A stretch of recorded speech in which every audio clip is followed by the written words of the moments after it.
Good afternoon, everyone. My name is Joy Rifkin, and I'm from the Department of Education, Office of Sustainability.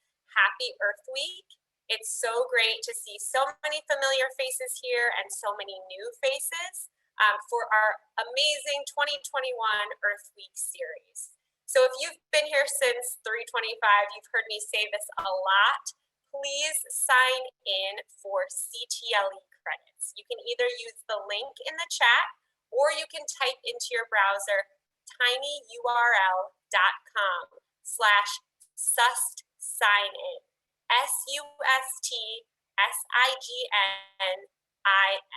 And you need to sign in and out at 5 p.m. for those CTLE credits. We are also recording today's training. It will go up on our YouTube account. So just want you to know that we'll be recording today's presentation. And now it gives me great pleasure to welcome our incredible guests from Jamaica Bay-Rockaway Parks Conservancy and Gateway National Recreation Area. We've got Emma, Shayna, Sam, Josh, and Aiden here. And our theme for this day of Earth Week is water. And what better presenters to be here talking about water than our guests today. So I'm going to pass it over to Emma, who's going to get us started with today's presentation.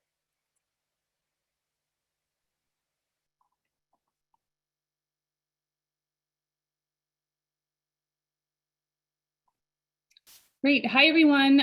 Welcome. Happy Earth Day. Happy spring. Happy great weather. My name is actually Shanna. Emma is sharing the presentation. My name is Shanna Blanchard. I'm the Director of Strategic Partnerships and Projects at the Jamaica Bay-Rockaway Parks Conservancy. It's really exciting that so many of you are joining us today. I'd like to start by just saying a huge thank you to all of you for your work as educators over the past year and always really, but specifically over this past difficult year that we've all experienced. We're humbled by your dedication and we look forward to discussing today with you how we can best support your work. Our team, we're a nonprofit public-private partnership that supports 10,000 acres of parkland throughout Jamaica Bay and Rockaway, and Brooklyn and Queens and New York City. We're a small organization with a pretty large mission statement, and we hope large impact as well. If you can go to the next slide, please, Emma. If you ever fly into JFK or LaGuardia, this is likely a scene you see. This is an aerial shot of the Jamaica Bay and Rockaway catchment area, obviously surrounded by water, which is one of my personal and professional favorite things. So really excited to talk with you all about that today. And the next slide, please, Emma.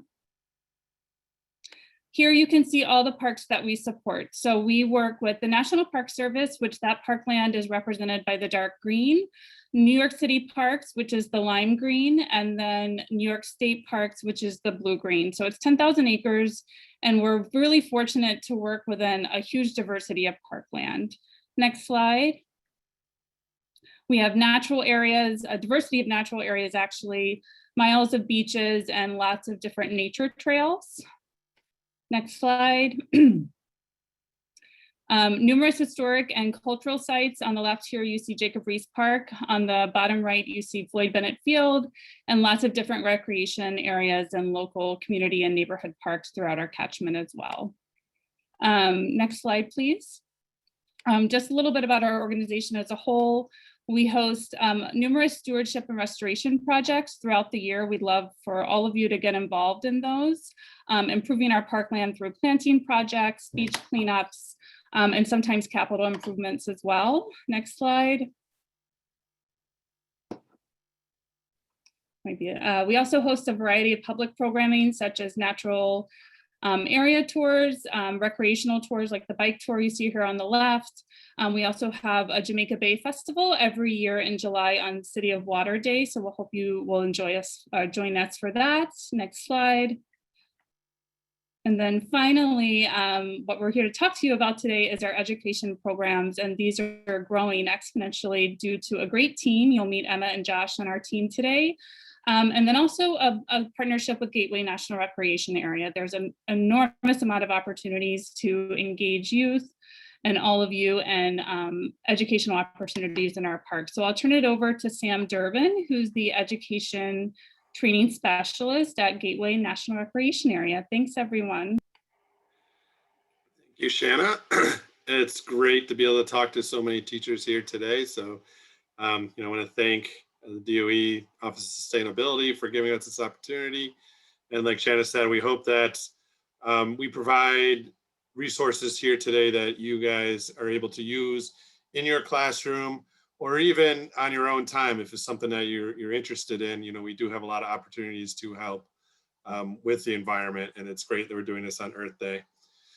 So I work at Gateway National Recreation Area, and what you see on this map is a little bit blown up from what Shanna showed you. She showed you all of the Gateway Recreation Area sites inside Jamaica Bay, but it's not just Jamaica Bay. You see we have some of those sites that she said around the catchment of Jamaica Bay, like Floyd Bennett Field.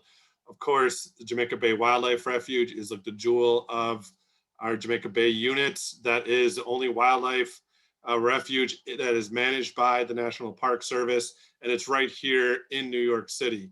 It's a place that we can actually take public transportation to, which is very rare for the National Park Service.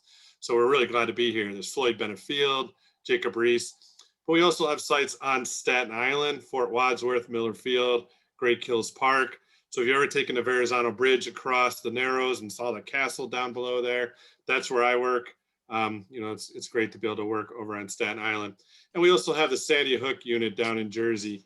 And my partner down is going to talk a little bit more about the arrangement there, but it's great to have, the variety of resources here in Gateway National Recreation Area.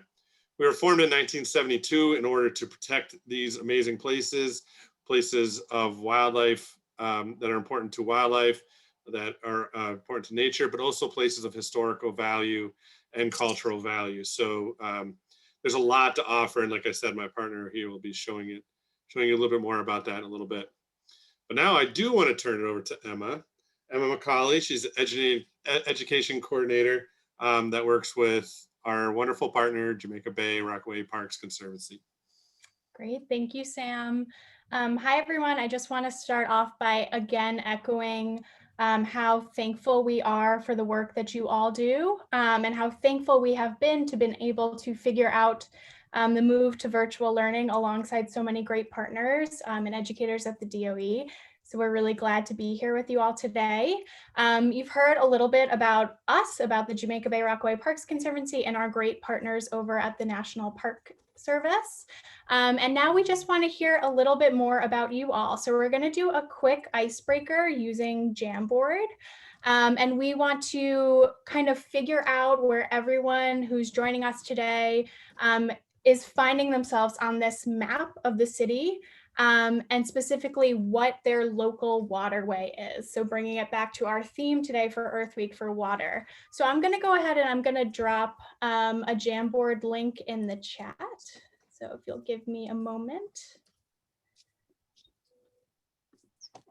Okay. Great, so there it is. So you can go ahead and head over to Jamboard. Because we have quite a few of us in here today, I think we'll try to keep it simple. If you just want to use the pen tool and just mark out on the map where your school is, that would be great. And we could figure out what our local waterways are in this meeting. I'm already seeing a great spread.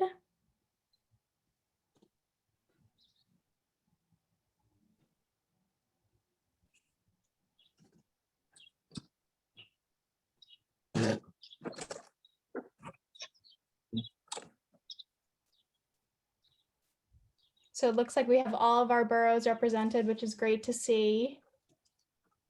And I'll give us a few more minutes with our Jamboard. Lots of Brooklyn represented today.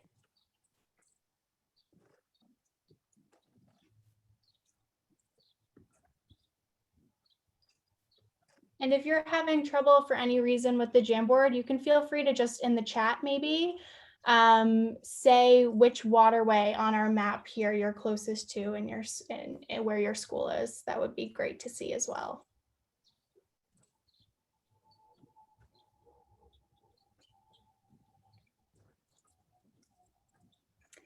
All right, so it looks like we have lots of southern Brooklynites here, lots of Jamaica Bay locals, it seems, which is personally great for us to see.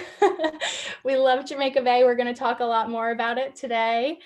But we definitely have some Staten Islanders represented, Kilvan Call, I see. We have some people by the Lower Bay. Hudson River is represented, and we even have some that are pretty close to the Harlem River. So it looks like we're all over the map here, which is awesome. And someone's sailing, Emma. What was that? Someone's sailing on the bottom. I'm so jealous. Yeah, kind of out to lunch today. Nope, that's great. We'd love the on the water experience represented as well. So I would love to maybe hear a little bit more from you all. If you maybe could go back into our Zoom, if you have ever brought your students out to your local waterway, could you give me a positive Zoom reaction on the chat? You can give me a thumbs up, the heart, the celebration, whatever feels most true to your experience. I'm seeing Megan has a celebration. Dolores is giving a thumbs up. Lillian has a thumbs up. Yvette has a heart. Awesome. So it looks like we have quite a few educators who have been to their local waterways. I'd love to hear from you. If you want to share maybe an experience that you had or an activity you did with your students in a local waterway, I'd love to hear if you maybe want to raise your hand, I can call, or if you just want to unmute and call out, that works too. You can put it in the chat.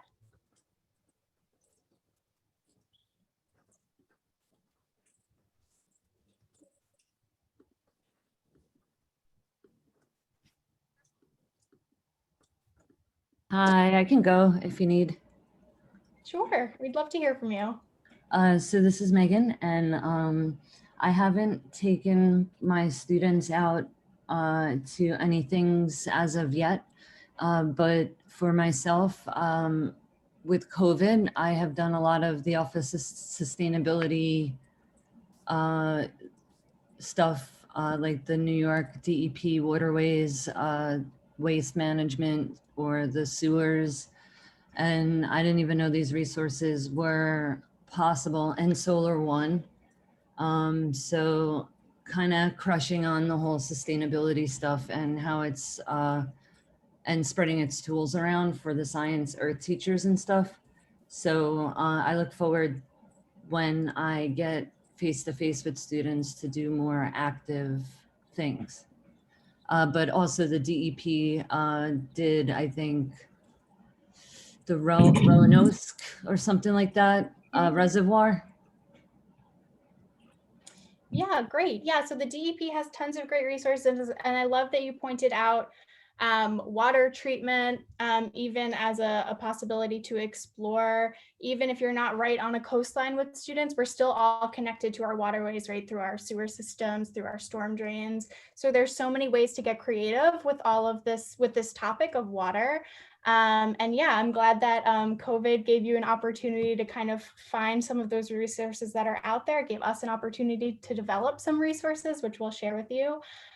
So thank you so much for sharing, Megan. And I'm seeing in the chat, I was seeing lots of volunteer cleanups, which I'm really glad to see as well. That's something that we do often with students. We do some field trips revolving around that. So we'll talk about that a little more. So it looks like we have a nice spread of experience here already. So awesome. Thank you so much, everyone, for sharing. So we are going to move back here into our presentation, and we are now going to hear from Aidan Halpin, who is an AmeriCorps Vista working with the education team at Gateway National Recreation Area. Great. Yeah, thanks, Emma, so much. That was an awesome exercise. I didn't realize how big a lot of the schools were in Brooklyn. I was seeing some that were almost the size of the entire borough. Really, really wonderful to see people's connections with water here. But before I really dive into it, I wanted to share with you guys just a quick video that shows kind of the relationship between Gateway National Recreation Area and its surrounding city and ecosystems, as well as provides a little bit of a background to what a national recreation area even is. So Emma, if you'd like to press play, that'd be great. Off the east coast of North America, you'll find a place with a vast network of marsh islands, meandering waterways, breathtaking ocean beaches, and boundless meadowlands. But to get here, you can drive or bike, take the subway, bus, and even the ferry. Gateway National Recreation Area is spread across Brooklyn, Queens, and Staten Island in New York, and Sandy Hook in New Jersey. More than 9 million people visited last year alone. So when you're doing this, they're probably doing that. And when you do this, they're doing it too. But we need everybody's help to keep Gateway National Recreation Area healthy, clean, and safe for them, but also for us. Because no matter what you like to do, you can do it at Gateway.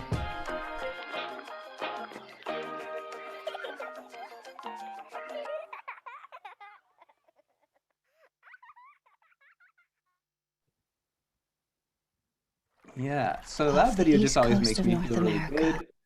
Oh no, there it is again. Uh,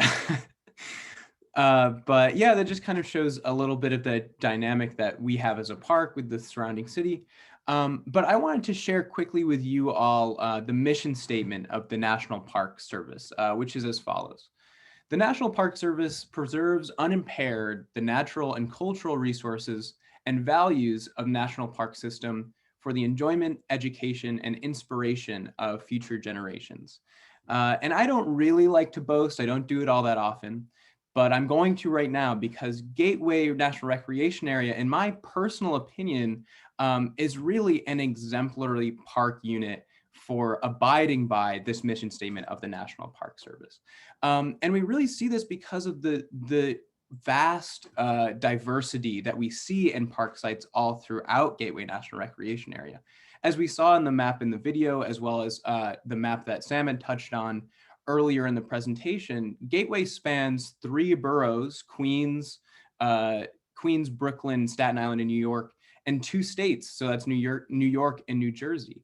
And the significance of all of these sites throughout Gateway all come from or are in some way influenced by their relationship with the New York Harbor or the surrounding waterways around these national park sites or these park sites. And mainly this is because of the status of New York Harbor's status as an estuary, which of course an estuary provides ecosystems of both fresh water coming from the Hudson River, salt water coming from the Atlantic Ocean, as well as the brackish water of where those 2 bodies of water meet.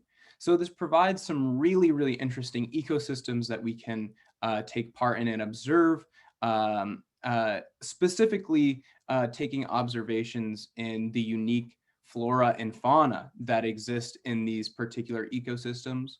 But the landscape that is provided by New York Harbor is also a major reason as to why New York City was able to grow in the particular size and magnitude that it was as well. So it's not only it's both natural and historical significance that we are attempting to preserve here in Gateway National Recreation Area. And some of the sites that I wanted to just exemplify really quickly because I can't go through all of Gateway's sites, unfortunately.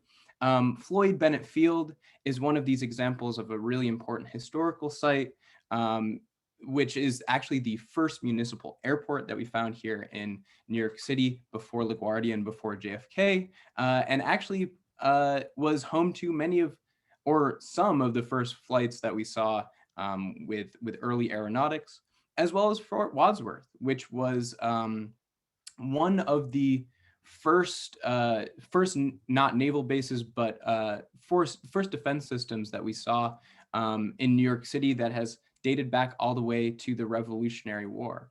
But it's not, of course, not just these historical sites that are preserved here in Gateway. It's also these natural sites that we see here in Sandy Hook, which doesn't only provide home for some really beautiful beaches that I hope you all have the opportunity to experience someday, but it also has one of the largest, or the second largest, holly forest in the United States.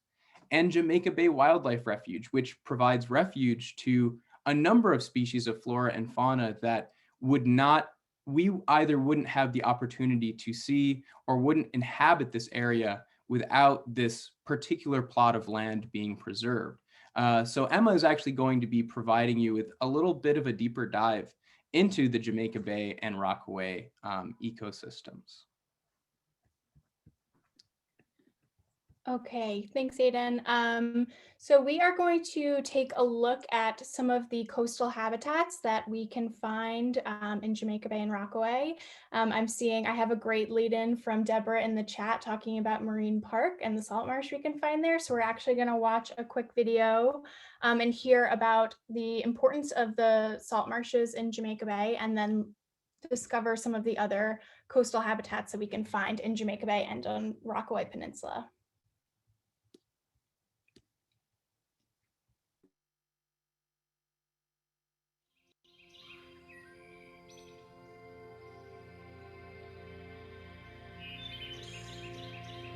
My name is Nikia Wilson, and I do wildlife research here at Jamaica Bay Wildlife Refuge. Salt marshes are super important. They're nurseries, they're habitat, they're food, they filter our water. Salt marshes are actually as productive as tropical rainforests. I always thought that I had to choose between working in New York and working outdoors in nature, never realizing that Jamaica Bay was here, the Marsh Islands are here. If kids came here, they could actually learn about things that they only see on TV. Jamaica Bay is for all of us to experience, enjoy. It's protected, it's ours, and it's here.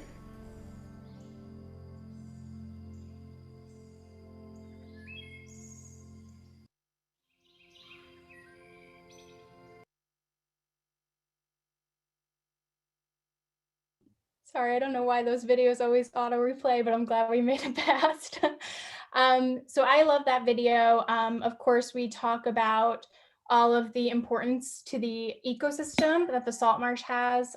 We hear lovely bird noises and other natural noises, but I really like what Nikia in the video says about not realizing that Jamaica Bay had salt marsh islands in the middle of it, not realizing that you could live in a city that also has tons of natural areas around it. And I think that's something I'm sure we've all felt as New Yorkers.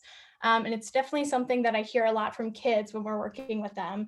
So I think Jamaica Bay and Rockaway are really great examples of very urban places that are also living pretty successfully side by side with natural areas. And I think the coastal habitats that we can find there are especially good examples of this. So our coastal habitats are all buffer zones. They're protecting New Yorkers from the might of the ocean. And in many ways, they're also protecting the ocean from the pollution and other impacts of New Yorkers. So in Jamaica Bay and Rockaway, we're lucky to find salt marshes. So Marine Park is a great place to find salt marshes, the Jamaica Bay Wildlife Refuge. Many parks around the bay all host salt marsh habitats right on the shoreline. And we can see on the bottom of this slide, we also have sand dunes that line Rockaway Beach. We have remnant maritime forests and coastal uplands that we can find in parks like Fort Tilden, part of Gateway National Recreation Area, and even farther back from the salt marshes in other parks. We also have mudflat habitats. So there's a lot of there's a huge diversity of shoreline habitats that are thriving in Jamaica Bay and Rockaway. And all of these habitats are supporting a huge diversity of wildlife.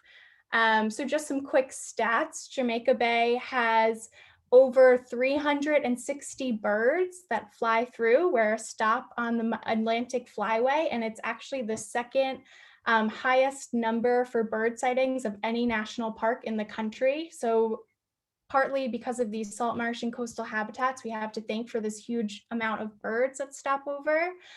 In the bay itself, there's over 100 species of finfish.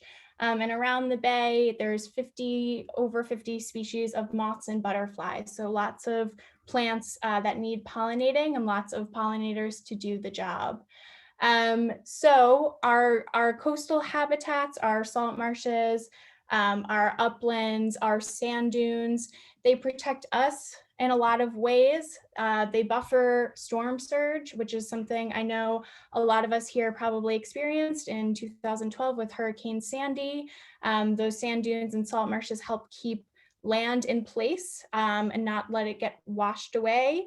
They help filter water pollutants. And they are incredibly productive, amongst the most productive habitats on the world. The salt marshes are the lungs of our city. So they are really great places to explore. And the great thing about coastal habitats specifically is that they are accessible to explore, both for us and also for bringing students out into natural areas. It's much easier to explore water through the lens of a salt marsh or a sand dune rather than having to go out into the water to sample itself. So they are a really good places to focus with students, and one of our main focuses in all of the programming that we all do. So we've been talking a lot about this diversity of habitat, but we are going to take a kind of different view and think about how we can use coastal habitats in Jamaica Bay and Rockaway to actually teach a diversity of subjects. So there's lots of different lenses that we can use to look at our coastal habitats and our local waterways, and a lot of different subjects that we can incorporate them into your classroom. So in a minute, we're going to go into breakout rooms. And we are going to do an activity to discover the diversity of subjects that we can cover with our New York City waterways. Are you ready for me, Emma? I'm ready, Joy. So 5 breakout rooms. There'll be about 9 to 10 attendees in each breakout room. Is that okay? That sounds great. All right, everybody should be invited to a breakout room in about 10 seconds. Here we go. I think everyone is bounced back into this main room now. Awesome. Welcome back.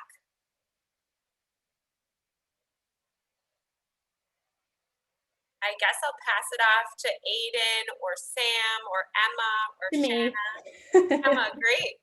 I'm just going to share my screen. I'm just moving around from the screen I was sharing in the breakout room. No, you're wonderful. Okay, let's see.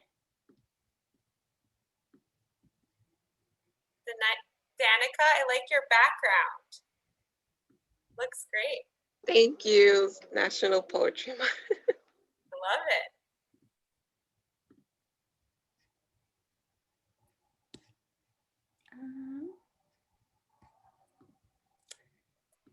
Sorry, my presentation disappeared, No but I problem. got it back up.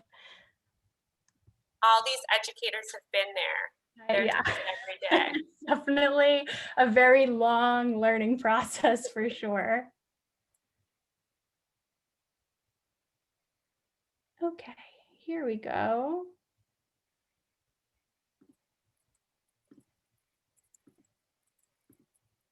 Just to read a nice comment in the chat, Christina said she's so excited by what she saw and heard in the breakout room and would love to know what activities work with elementary school students. Awesome. Thank you great for to hear sharing that. Okay, so we're back here. Okay, can everyone see this? Awesome. So this was my breakout rooms object, and we did get cut off right before we picked our second of our 2 favorite questions, but I'll read off the one that we decided on. So we had our 2 questions was, how has this area changed over time? And how were the goods transported once they reached this area? So my group figured out that this object was showing plans for a deep sea port. So this never happened, but in the early 1900s, there were plans to dredge out Jamaica Bay, bulkhead the entire shoreline and create I think the largest deep sea port in the world at the time. It was timed right with Brooklyn becoming part of New York City. So there were all these plans to make Brooklyn this huge industrial area of the city. And it was also timed with the building of the Panama Canal, so a big boom in shipping transport.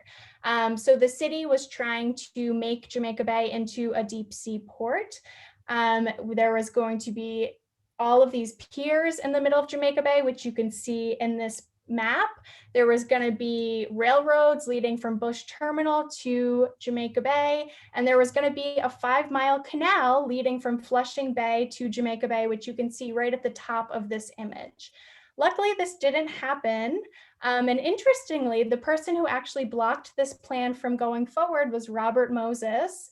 And the reason he did is because he wanted to preserve Jamaica Bay as a natural area.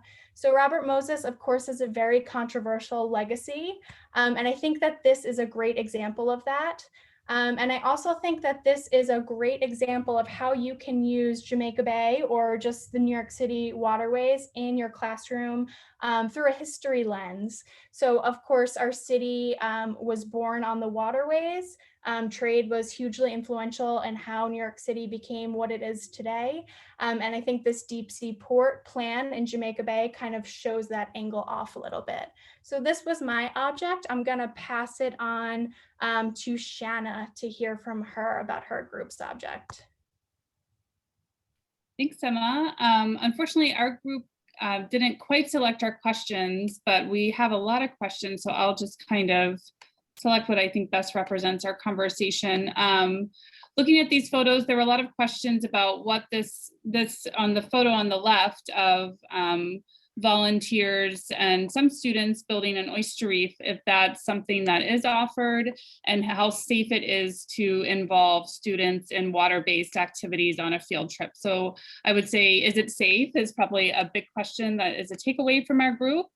And then when, sort of what and where, and what is the timing that's associated with these types of opportunities was another question. So on the left here is a photo of our team along with the Billion Oyster Project and other partners building an oyster reef in Bayswater State Park, which is in Far Rockaway. The bags lining the shoreline there are filled with oyster shells. And then on the right-hand side is a photo of red mussels. There's a lot of opportunity to take both of these ideas and use it in the classroom and think about how students can connect with the water and think about the ways in which water quality is associated with oysters and mussels, basically. There's also opportunity for field-based interactions with these types of things, for students not to necessarily be part of like hauling bags into the water, but we do offer seining for when we will have in-person field trips again. So there's opportunity for students to observe and then be a part of counting or citizen science efforts to count what species are found in like a seine net, for example. So just looking at the ecology of the water, water quality, the health, what lives in the water, and how we can be part of restoration efforts, rather either through observation or participation. It's just something to think about going forward. So with that, I'll turn it over to Sam. Sam. Thanks, Emma. Yeah, thank you. Yeah, my group had this picture, and we came up with lots of different questions based on this picture. Different teachers talked about the different levels of their students and how they might interact with them from a more just direct observation, like what do you see, what might be happening here type thing. To a little bit higher order questions. And I might get these wrong because I wrote them down and then it disappeared. So the first question we decided on was, how do the birds and the horseshoe crabs interact? What interaction is there between these two organisms that you see in the picture? And the other one is, what might happen if the horseshoe crabs disappeared. Because we talked a little bit about how the horseshoe crab numbers have been going down. So what might happen if the horseshoe crabs, weren't in this picture anymore? What kind of interactions would you see here?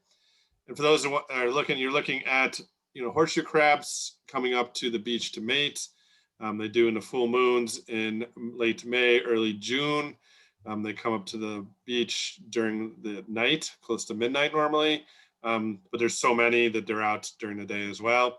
And you also see the red knot bird, which feeds off of the horseshoe crab's eggs.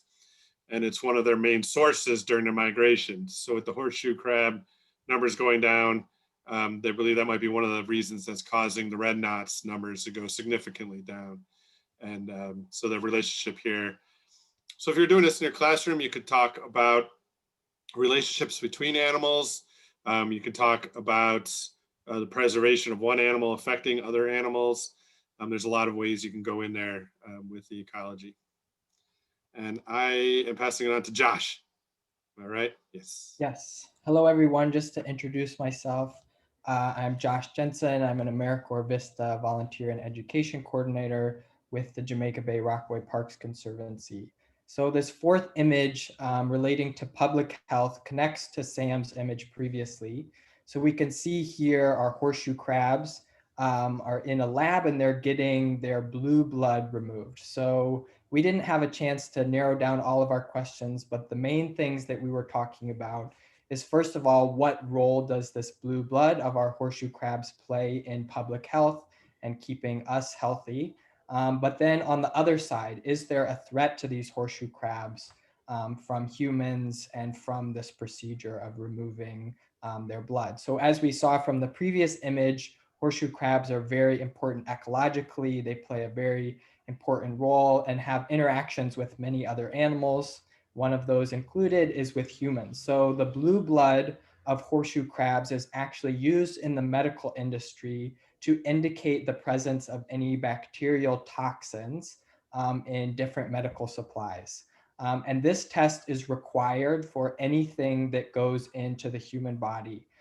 So this is very relevant today because all of our COVID vaccines have to have a test using our horseshoe crab blood that tests whether they are safe from these toxins to enter the human body. So it's extremely important, but also thinking about the risk to these animals and the ecological implications. So the way human interactions and our need to keep everyone safe interacts with these ecological communities, these plants and animals, and how all of these different levels are connected.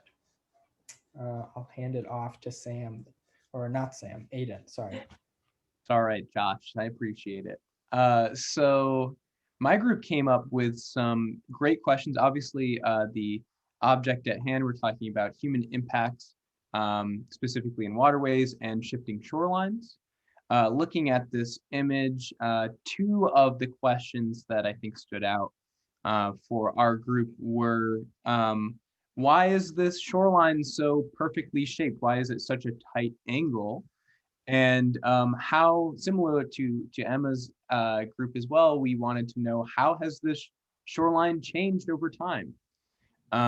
And obviously we see here in this particular image, a jetty that's coming off of the coastline of Breezy Point, which is used predominantly as an access point for now mostly fishing, but at certain points in history, an access point to ships off of the coastline.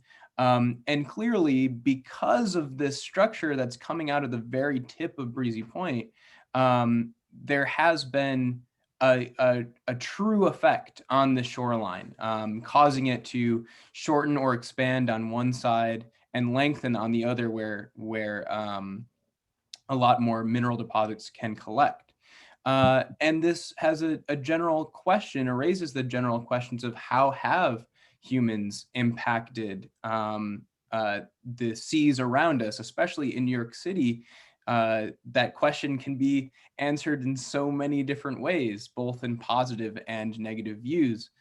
Specifically with structures, examining structures with students, you can look at jetties, which can sometimes be seen more as a negative effect on shorelines, causing disruptions in the ecosystems there. But also positive infrastructure has been built, like groins that are similar to jetties, that are specifically meant for this purpose, rather than having it as a consequence.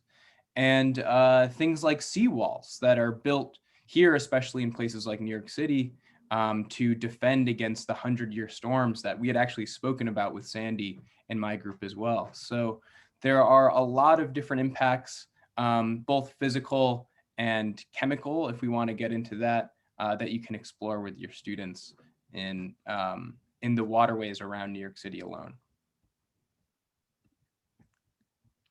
But yes, I will hand this back over to Emma with some more specific information as to how they are presenting information and educational resources to students. Great, thanks, Aiden. Okay, so we just saw the amazing diversity of subjects that we can cover using Jamaica Bay and just waterways around the city. But we're going to switch gears a little bit and talk about what programming specifically both of our organizations provide, along with what resources we have available for you all to take and incorporate into your classrooms. So just starting off with our field experiences, I think I'm going to take a more hopeful bent and talk about in-person opportunities. We also have virtual field trips available as well.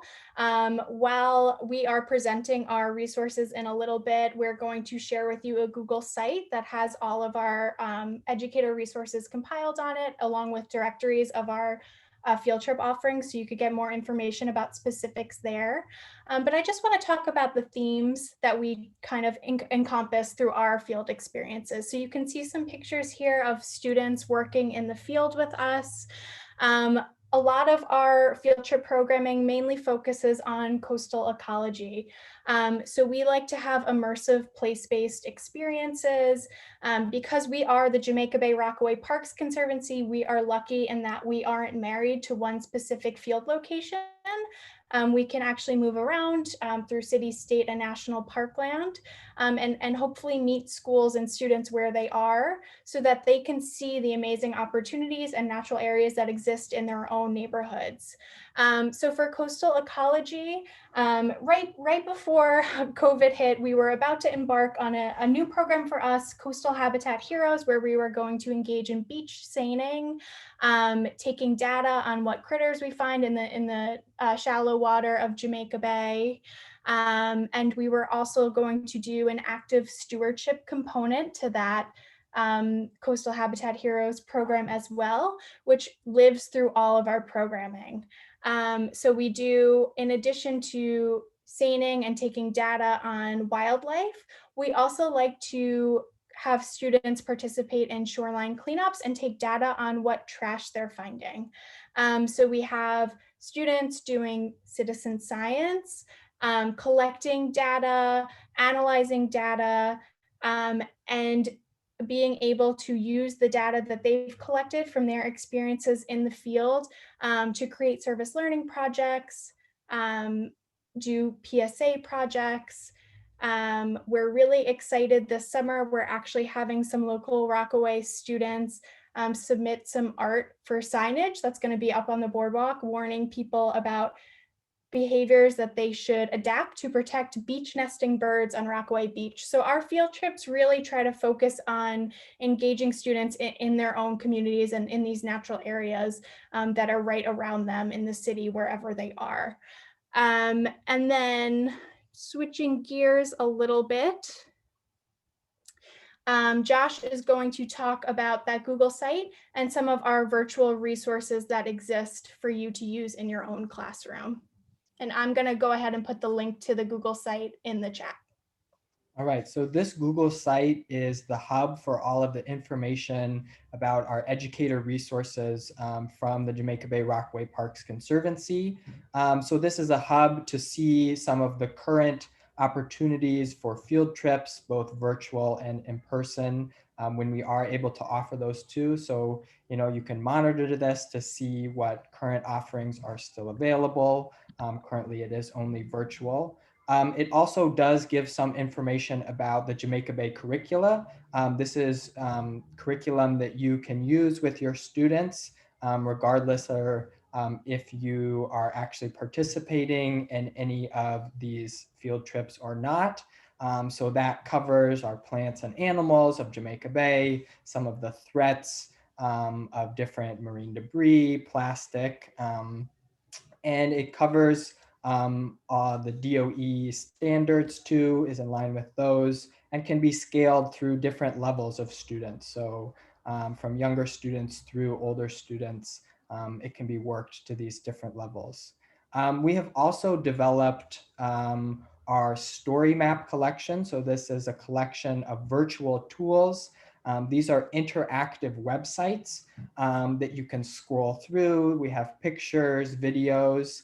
Emma, if you move to the next slide, we can see an example of some of the information that's covered in these story maps, combination of text, interactive maps, interactive images, all of these ways to engage and explore Jamaica Bay and Rockaway from your computer. So when you're not able to visit in person, these are an excellent way to get a little bit of an idea about what is in Jamaica Bay and Rockaway, and also what we can do to get involved in keeping these areas clean and healthy. And then also on the site, you'll find access to our YouTube channel and a YouTube video series that covers different parts of Jamaica Bay and Rockaway, from the birds and raptors to our shorebirds and horseshoe crabs. So there's a lot of ways to get interactive and use some of these resources with your students however you see fit. And then I'll hand it off to Aiden to talk about some of Gateway's resources. Yeah, thanks, Josh. Those are really amazing resources. So here at Gateway, we have a couple of, I wanted to go through the existing educational programs that we're offering right now virtually. And the first one that I wanted to highlight was Project Birdwing. This is a educational program that's offered specifically to through fifth grade students because the curriculum was designed around New York State science standards for those particular grades. It lasts about 1 hour. It can range from 45 minutes to about 1:15, depending on how chatty or question wielding the classes are. But the lesson itself is focused around the themes of adaptation and particular habitats for birds that we can find here in New York City. We're incredibly lucky to be here in Jamaica Bay because this lies within the Atlantic migratory path for a lot of very interesting birds. So not only are students able to experience and see some birds that they may not see in everyday life, like egrets or osprey, they're also able to take a look at a lot of birds that may be very familiar to them, that they can find and observe right outside their front windows, like what we see in northern cardinals and those seagulls as well. And students are also given the opportunity to help strengthen their knowledge of these two themes through creating their own field guide pages to familiarize themselves with the process of finding birds out in the wild, and crafting their own paper bird model, which hopefully will fly far more successfully than any of the ones that I've been able to prepare. Would you mind moving to the next slide, Emma? Thank you. So the other existing program that we have here virtually is known as our Ask a Ranger program. This is a far more malleable and scalable educational resource and field trip for students because it's not restricted to any grade level in particular. We can format it to most any grade level and is also dealing with a wide variety of programs. We, Sam and I, like to specifically work with teachers on fitting this into lesson plans that they may be giving to their classes in the week that they're requesting it or the week following. And this can deal with, again, a very large diversity of topics. We have one specifically dealing with the wildlife of Gateway or the salt marshes and that particular ecology. as well as things like the dendrology of the Jamaica Bay Wildlife Refuge, and or even career advice or understanding the careers in National Park Service. But this is meant to be a more a more highly interactive, less lecture-based program where students are speaking with us directly. And yes, so the proposed programs for the fall are really, we want to build up some of our asynchronous learning opportunities for students and teachers, providing them opportunities to familiarize themselves with a lot of this curriculum and content without needing to necessarily have a field trip with a ranger. They can do this stuff on their own time. But we also hope to continue our virtual monthly meeting series that we've been doing for the past couple of months, where we've been speaking with educators throughout the city and New Jersey on their experiences with virtual education and how we can better our virtual education, because we will be continuing that in the fall. And lastly, our in-person opportunities we hope to offer to some degree in the fall as well. As of this very moment, we're offering, per park standards, opportunities for in-person experiences of 10 people at max. But my best advice to anybody here is to definitely familiarize yourselves with the Gateway National Recreation Area website, and just check out on a pretty regular basis what our actual status is with in-person visits. And that information can be found here. Also, feel free to email us as well. All that information will be made available at the end. But the other resources that I wanted to provide were the particular links for our educational resources. And I wanted to briefly touch on the Every Kid Outdoors initiative, which is focused specifically on students in 4th and 5th grade to participate in our educational programs, as well as JPRBC's educational programs. For those students in 5th and 4th grade, they can receive a pass that allows them to go to every national park in the country for free, along with their families. And we want to make especially sure that students can get a hold of that pass. So without further ado, does anybody have any questions that you have for us? And I think probably it would be easiest to, I don't know how people want to do it. We could unmute teachers or educators if they want to ask questions. However anybody else wants to do it. And I want to jump in before anyone opens up. I noticed in the chat there were some questions about how you can get your students involved in our programming. And Aiden mentioned at the end of this slide, we have contact information for both the Jamaica Bay-Rockaway Parks Conservancy's education team, which is me, Josh, and Shanna, and Gateway's education team, Aiden and Sam. So you can get in touch with us through those emails. Joy will send this slide deck out with the follow-up email after our presentation.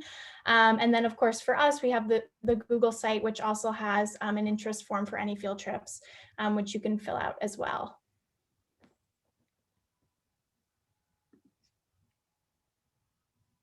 So we'll give it a little bit to see if anyone has any questions. Emma, if you want to stop sharing your screen, sometimes it's easier to see all the attendees. Okay, great, I'll do that. And I know that I'm sure there's a lot of questions in the audience, so don't be shy.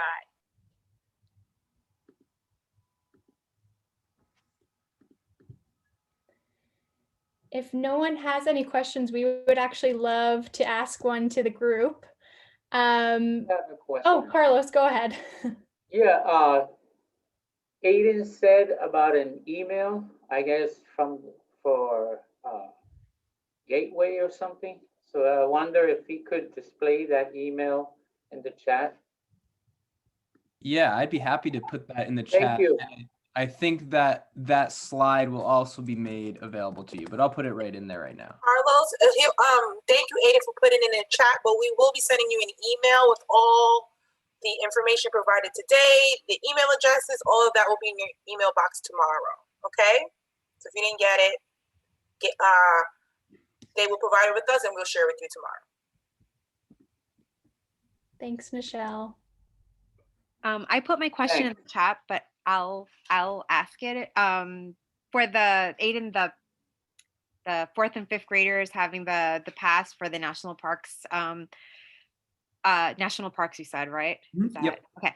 When should they apply for that? Because my students are 3rd graders, so should it be something like beginning of 4th grade they apply for, or over the summer, or in June before they get to 4th grade?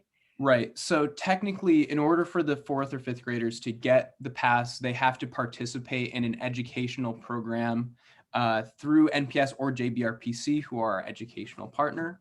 And upon the completion of that educational program, they will receive, and we will be in contact with you to provide those passes to your students. So is that a program they do on like during the summer on their own, or in class with their teacher, like at the end of 3rd grade or beginning of 4th grade? So typically it's, Sam, do you want to chime in with that? I'll give it to you. I'll toss it over. Thank you, Aiden. Yeah, so for normally it's, you do the program the year of, so the passes are good from September 1st through August 31st. So, if you do the program in September, you can do, there are things on the website that you can go to and do in your classroom on your own if you'd like, or you can contact us and we do even just a short little Ask a Ranger, like half-hour program with you. Either way, and then you would print out the passes for them in your classroom, or they could print them out at home if they're virtual. Oh, cool. I have an in-person group, so we'll do that. If that's something I can do, like let's say month of June, and then they'll be able to have it for September, or should I tell the 4th grade teachers, hey, do this in September so the kids will have it? Like, I guess you could do something with them in June, but I wouldn't be able to print it out until September. Got it. And that's assuming it gets it gets funded every year, which I assume it will. It has for the last 6 years, so I don't assume it's going to go away. And then for the Ask a Rangers, can it be just naturally occurring questions, or should it be planned ahead questions that we have for you? Like if we book you for something like that for a session? You can definitely plan some questions, but we love naturally occurring questions over here. My students are very spontaneous, so it's hard, those kind of things, it's hard to plan ahead, but then like all these great things come out like as we go along. So cool. Definitely, yeah, we encourage it, and that is definitely the heart and soul of the program, is for students to relate to the content and ask us whatever may be coming to their brains at that moment. Thank you. Of course.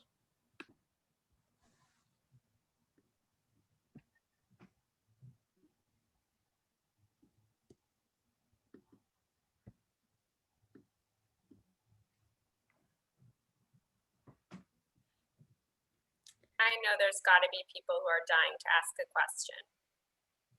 Okay, I have a question.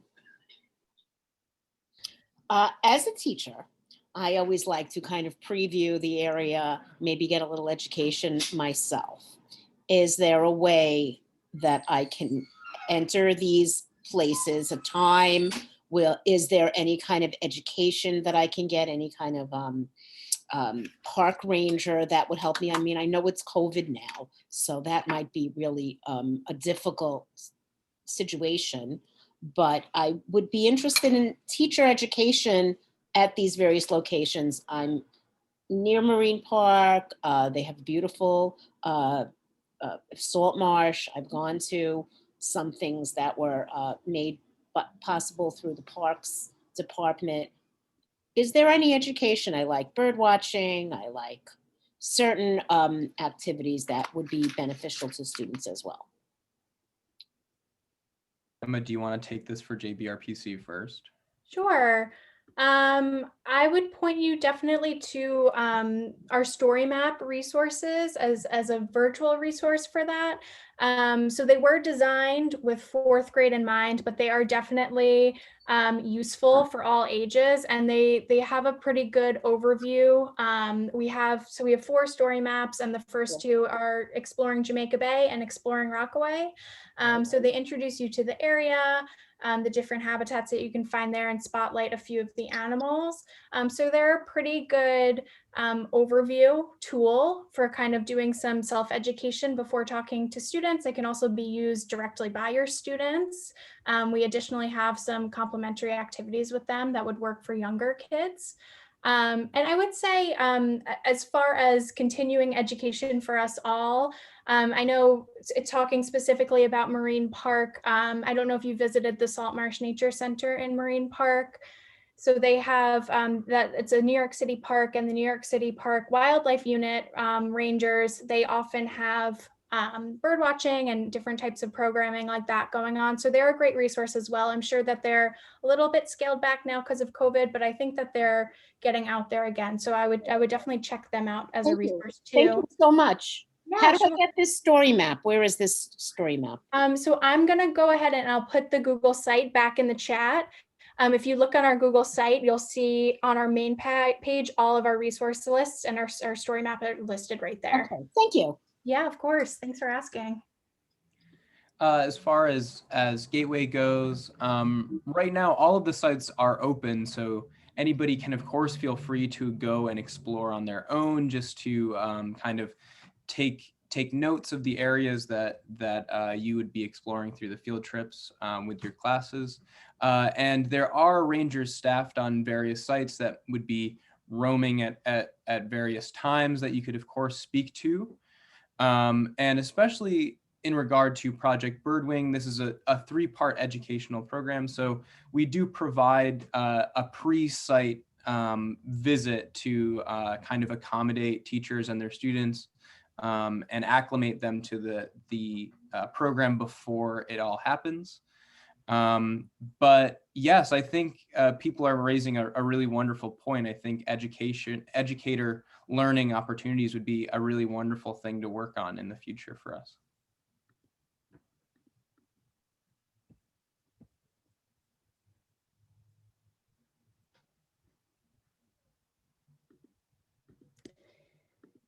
And I would love to toss a question out there to the group now that we have such a great, robust group of different educators across different ages and across different boroughs. I'm wondering if anyone has any specific subject that they're dying to use the waterways to teach their students. Is there anything that you're thinking about that you would like to actually bring your students out for a field trip to learn more about, or that a virtual resource would be helpful for?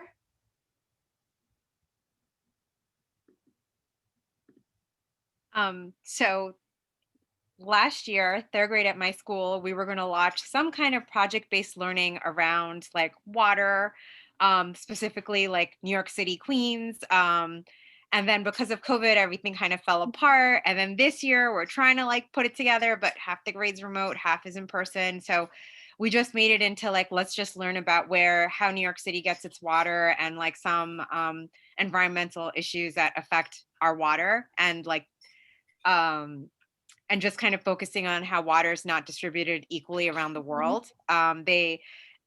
Seeing their reaction drinking salt water in class was hysterical. I wish I recorded it to share with you guys.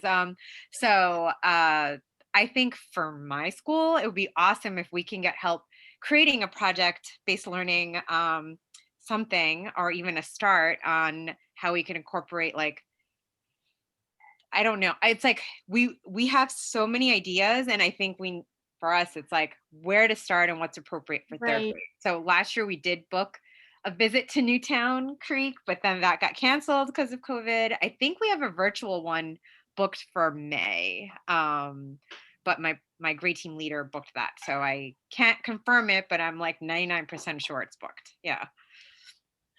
Great, thanks so much for sharing, Christina. And yeah, I hear you.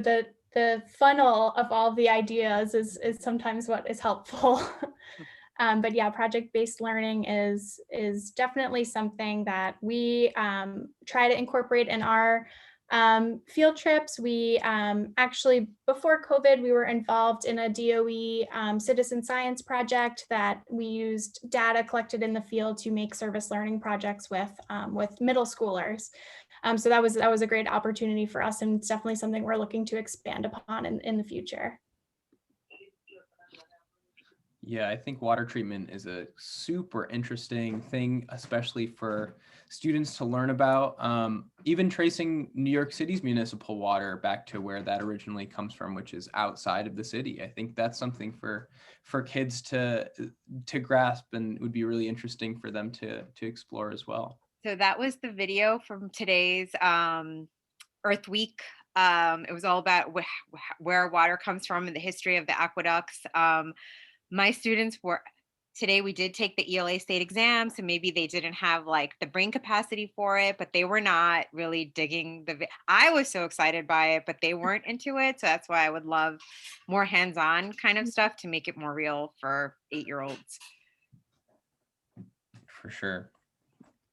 Actually, I want to jump onto that, Christina, because we literally, same thing last year. I'm in middle school and we planned a PBL around water and New York City water, same thing you were saying, and it got shut down by COVID. But this year, so I would love more ideas of how to make it more interactive, because exactly the same, like I was more excited, but the kids were like, whatever about it.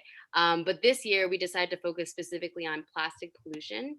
And I think my kids have a hard time making the connection of like, why plastic, and like using all this plastic ending up in the landfill or our oceans will not only affect marine life, but also us, like in terms of microplastics and stuff like that. So I think a hands-on, or like just like, you know, a in-person experience, I think will help. Not just like I show them videos, we read articles, but I think it doesn't super connect. So anything like related to that as well would, you know, in the future would be great in regards to plastic pollution too. Also, I have a follow-up question. So my school is in Corona, Queens. So we're closest to Flushing Bay. I don't know if anyone's been to Flushing Bay. It's not the greatest. It's, you know, I usually avoid it except for like certain parts of it. So I wouldn't imagine bringing my students there unless there was a very specific like purpose or an expert there. Do you guys know of any like someone I can contact? Because I know you guys are particularly in Jamaica Bay or that area. Do you guys know anyone I can contact about like who can help me? Because I'm not an expert at all. I'm actually an ELA teacher. So I wouldn't know where to even start with that. I don't have a particular answer for you. I know Flushing Meadows and Corona Park is managed by New York City Parks. So that could definitely be a good resource. And maybe even some of the, even some water-based educational programs like out of the Bronx River Alliance. I don't think they work specifically in Flushing Bay ever, but they do a lot of work with a lot of waterways around New York City. So maybe groups like those could be helpful to you. I don't know, Emma, do you have anything else to add? No, I would point you the same way. Mm-hmm. Yeah, I teach at Rockaway Park High School in the Beach Channel campus, so we're so close to the Jamaica Bay, wildlife refuge, and I teach AP Environmental Science and Earth Science. So, yeah, I would love to be able to take the kids there, take the students there, throughout the year. And I was just wondering if there's anything specific that I could. Any type of project or program that I could participate in.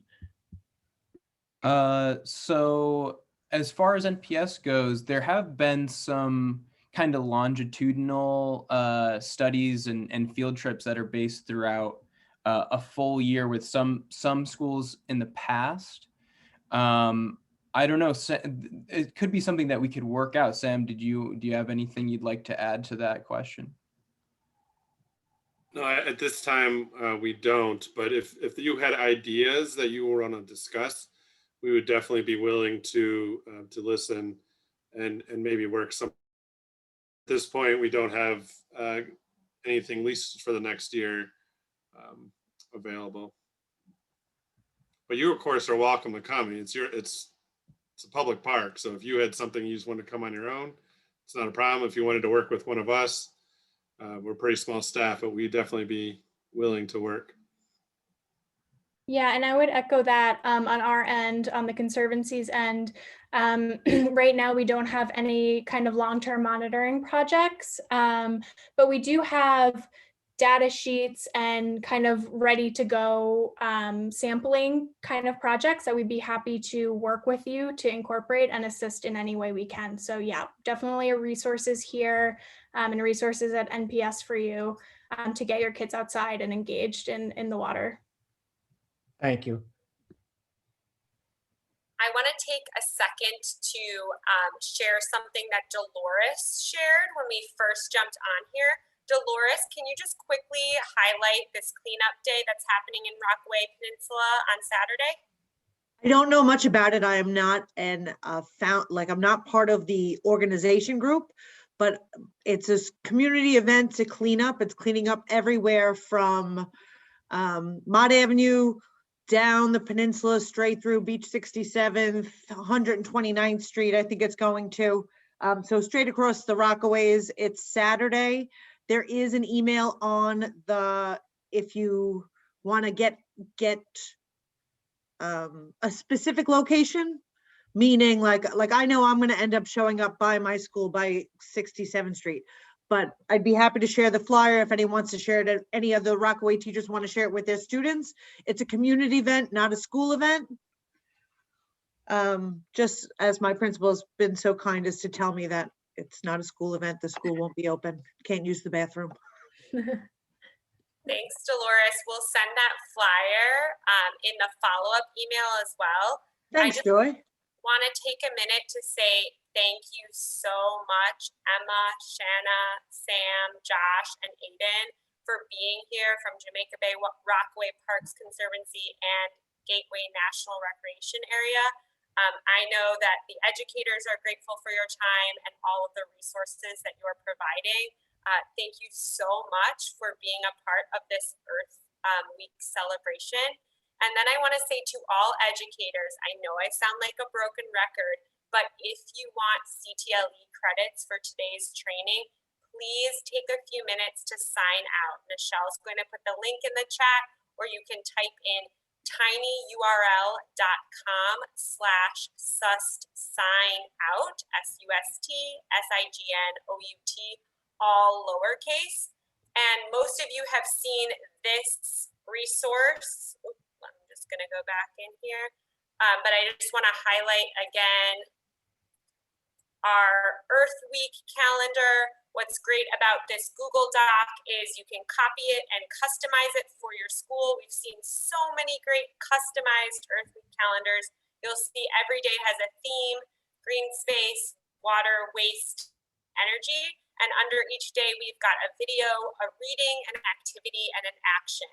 And then at the bottom here, all of our professional learnings and how you can sign up. Tomorrow's Wednesday, so our waste professional learning with Broadway Sees Zero Waste Schools. Thursday, Earth Day, learn from 3 Department of Education educators about implementing climate education in their classroom. And then Friday, learn about energy in our food systems from New York Sunworks. So I will put the link to this in the chat, and you can hang out a couple more minutes, ask more questions, but we're so happy to have you, and thank you so much to our presenters.